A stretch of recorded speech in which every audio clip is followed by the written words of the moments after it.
So what's up guys? So for today's topic, NCAP, yung mga no contact apprehension, yun. So today's topic, paano mag-check online para yun panatag yung loob natin na hindi tayo nahuli.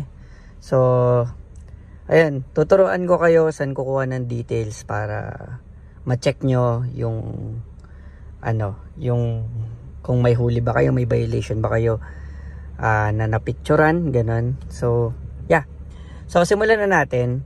Unang-unang gagawin, magpupunta tayo sa dyan, mayhulika.mmda.gov.ph o kaya i-post nyo na lang kung hindi nyo nakuha.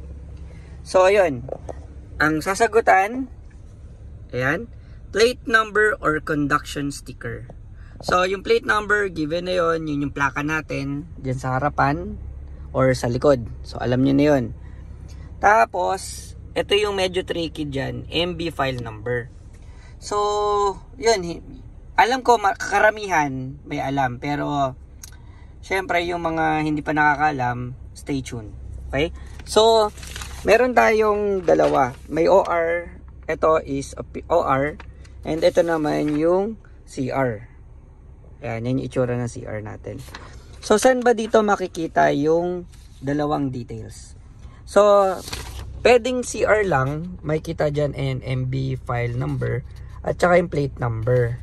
Without dash, tuloy-tuloy lang. Kunwari, walang space at saka dash. Like, for example, AAA 111. Tuloy-tuloy lang yun. Walang space, walang dash. AAA 111. Kunwari yun yung plaka. Tapos ito, itatype nyo rin to ng walang dash. Yan. Tuloy-tuloy lang. 1, 3, 4. Yan. Ganyan lang din. Straight lang. No spaces. So, yan yung sa CR. Diyan makukuha yung sa CR. Yung sa ano naman, ito naman sa tawag doon. Sa, ano ba ito? OR, official receipt, yan. Dito nyo naman makikita, yan. Plate number, yan yung sa plate number. Tapos yung MB file number, yan yung file number. Same lang yan sa ano. Same lang yan dito, guys. Ayan o. Ayan, dito. MB file number, at saka yung dito, same lang yan. So, basically, kahit ito lang, kaya nyo nang sumagot dito.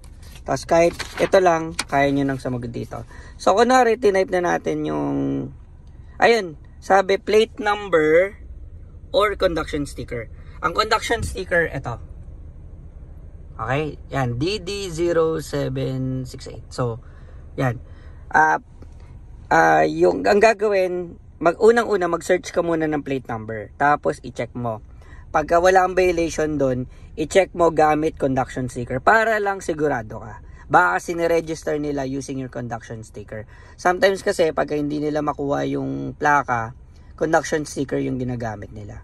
So, ayun. Ganun lang guys. So, yeah. For example, chinek na natin, kiklik na natin yan. Kaso wala akong internet, so pakita ko na lang din yung result. So, for example, itong sa akin.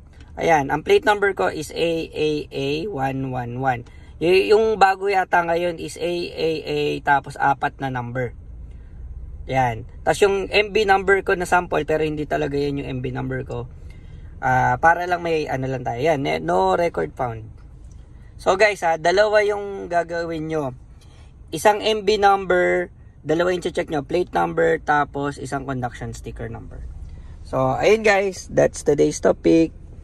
And, ayun, sana may natutunan kayo at sana may naitulong ako sa inyo sa pag-check ng, pasensya na magulo kasi medyo hindi po nakapaglinis, alam nyo naman, mga lalaki, ganun. So, ayun guys, that's all. Sana wala tayong huling lahat. I'm praying for that na wala tayo kasi masakit talaga. Ang alam ko, pagka nahuli ka, easy 2K. 2,000 pesos yan, guys. Ang alam ko pero baka hindi updated, pero yun ang alam ko. So guys, ingat palagi, parang ugaliin na natin mag-stop sa stoplight talaga. wag na wag tayo magbeating the red light. Delikado rin para sa atin yan. So that's today's topic, how to check NCAP online. Alright? See you in my next video guys. Ingat palagi.